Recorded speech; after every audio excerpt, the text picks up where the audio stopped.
Hello everyone, thank you for coming back to our channel. आज हम पढ़ेंगे equation of motion. अब equation of motion is a very new topic to you people. ठीक है, आप सभी लोगों के लिए बिल्कुल नया रहेगा। पहली बार आप इक्वेशंस के साथ खेलेंगे, पहली बार आप लोगों को लगेगा कि यार ये क्या चीज़ आ गई है जो कि इतनी डिफ़िकल्ट है, राइट? क्योंकि अभी तक आपने इक्वेशंस के साथ इतने खेले नहीं थे, और वो भी अब फिजिक्स के साथ खेलेंगे तो थोड़ा और ज़्यादा दिक्कत आएगी, राइट? लेकिन हम कोशिश ये करेंगे कि आप लोगों के लिए इस चीज़ को काफ़ी आसान किया जाए। इन पूरी इक्वेशंस को आप थोड़ा थोड़ा समझेंगे तो बहुत आसानी से समझ में आएंगी, राइट? कुछ चीज़ों को शायद आपको याद करना पड़े, लेकिन शुरुआती टाइम में आप याद कर लीजिए। धीरे धीरे जैसे जैसे आप क्वेश्चंस करेंगे आपको वो चीज़ें और ज़्यादा अच्छी तरीके से समझ में आएंगी। प्लस जैसे जैसे हम क्वेश्चंस कराएंगे तो हमसे और अच्छी तरीके से समझाएंगे, राइट? तो आपको अपने आप समझ में आएगा कि अच्छा ये कहाँ से आया, ये कहाँ से आया, ये कहाँ से आया। बट इनिशियली मैं आपको ये कहूँगा कि सबसे पहले इक्वेशंस को याद कर ले। मैं मानता हूँ कि मैं याद करने के लिए कह रहा हूँ, लेकिन कुछ चीज़ों को हमें याद करना चाहिए भी। जैसे हम लोगों के नाम याद करते हैं, तो हमें मजबूरी है कि हमें जब मतलब उनसे बात करनी है तो हमें उनका नाम याद करना पड़ेगा। हम उनके नाम को नहीं समझ सकते, राइट? तो शुरुआत के टाइम पे मैं ये कह रहा हूँ कि अभी याद कर लीजिए, उसके बाद मैं समझाऊंगा कि ये कैसे कैसे आए बाय ग्राफिकल मेथड। हम न्यूमेरिकल मेथड भी देख लेंगे, ठीक है, if the time permits. But ये बेसिक चीज़ अभी हमें देखनी पड़ेगी, राइट? तो सबसे पहले हम देखते हैं इक्वेशन ऑफ मोशन क्या है।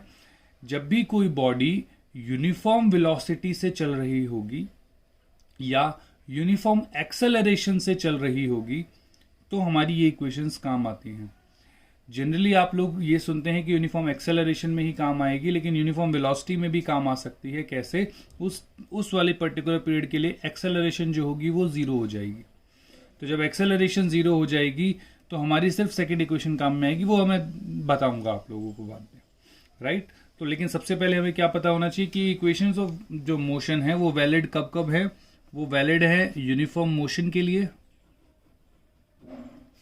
यूनिफॉर्म मोशन के अंडर वैलिड होंगी। यूनिफॉर्म मोशन मतलब यूनिफॉर्म वेलोसिटी का केसेस, यूनिफॉर्म वेलोसिटी का केसेस। इसको थोड़ा और देखें तो यूनिफॉर्म वेलोसिटी मतलब वेलोसिटी रिमेन्स कांस्टेंट। मेरे किसी भी बच्चे को कोई कहीं से भी डाउट नहीं होना चाहिए, इसलिए सारी चीज़ें लिख दी हैं, राइट? सिमिलरली दूसरा केस कौन सा होगा? कांस्टेंट एक्सेलरेशन का। कांस्टेंट एक्सेलरेशन,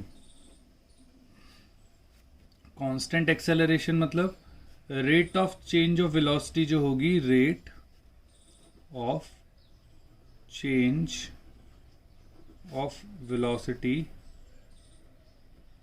कांस्टेंट रहेगी। Rate of change of velocity constant रहेगी। जैसे अगर 2 मीटर पर सेकंड स्क्वायर एक्सेलरेशन है तो वो हमेशा 2 ही रहेगी, तो ही ये इक्वेशंस ऑफ मोशन वैलिड है, नहीं तो नहीं है, राइट? एक्चुअल में तो ये कांस्टेंट एक्सेलरेशन के लिए ही वैलिड है, लेकिन यूनिफॉर्म एक्सेलरेशन के अंदर होता क्या है कि हम एक्सेलरेशन को जीरो रख देते हैं, a is equal to zero.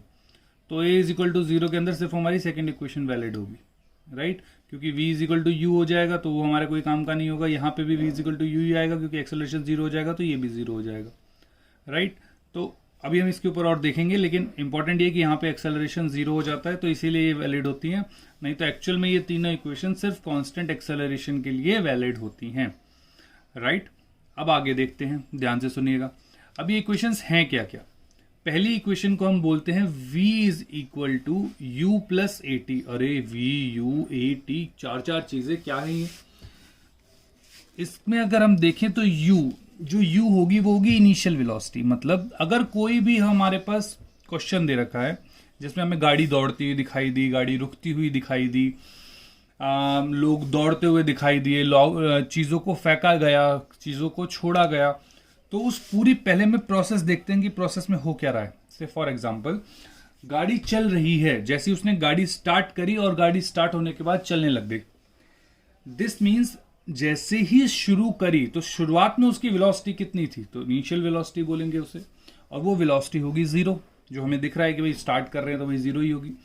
तो जो प्रोसेस जो भी प्रोसेस हमने लिया वो एक प्रोसेस के अंदर दो प्रोसेस हो सकते हैं, मतलब एक प्रोसेस को तोड़ के दो प्रोसेस हो सकते हैं, एक पूरी प्रोसेस हो सकती है, वो डिपेंड करेगा अकॉर्डिंग टू क्वेश्चन।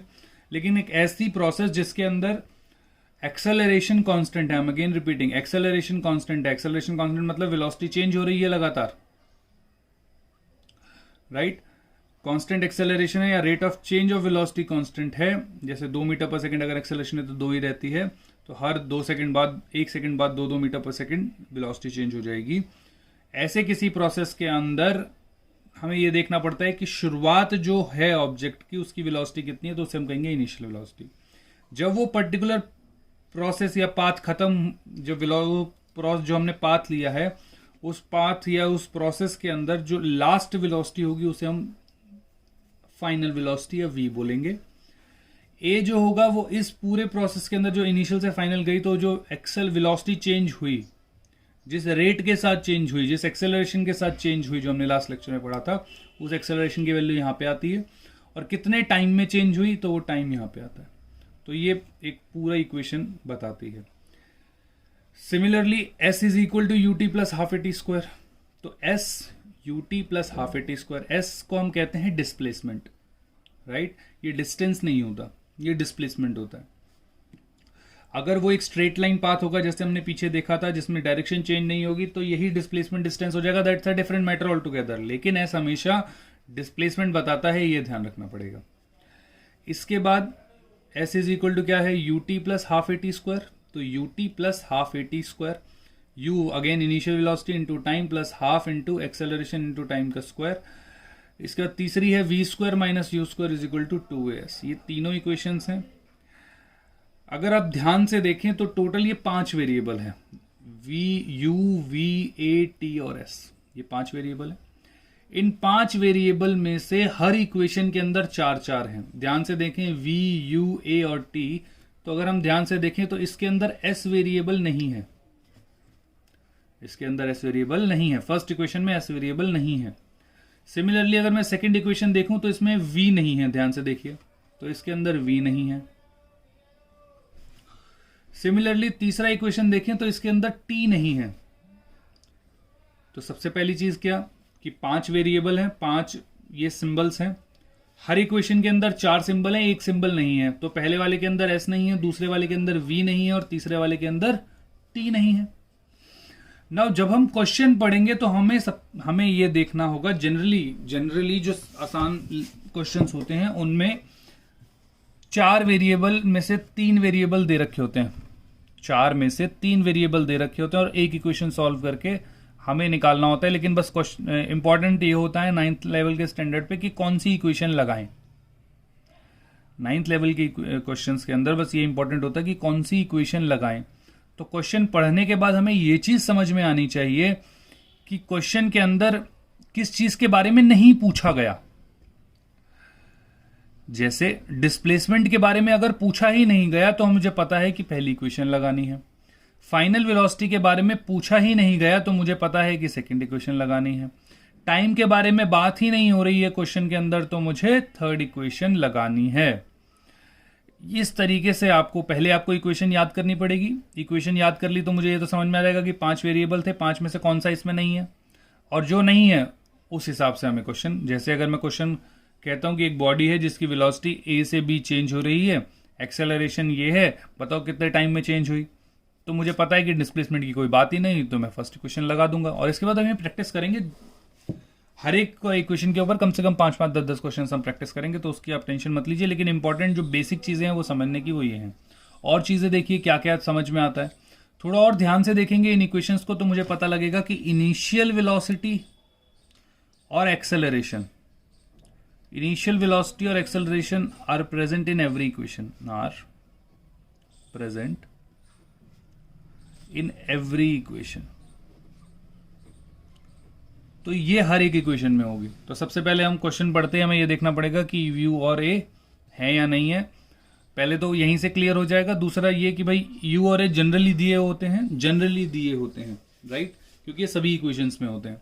नहीं दे रखे होंगे तो फिर तो निकालना ही है, that's a different matter all together. लेकिन बस हम बेसिक चीजें देख रहे हैं कि एस, वी और टी एक इक्वेशंस हैं जिनमें वो नहीं है, और वही इक्वेशंस उसको उस तरीके से हम याद कर पाएंगे, राइट।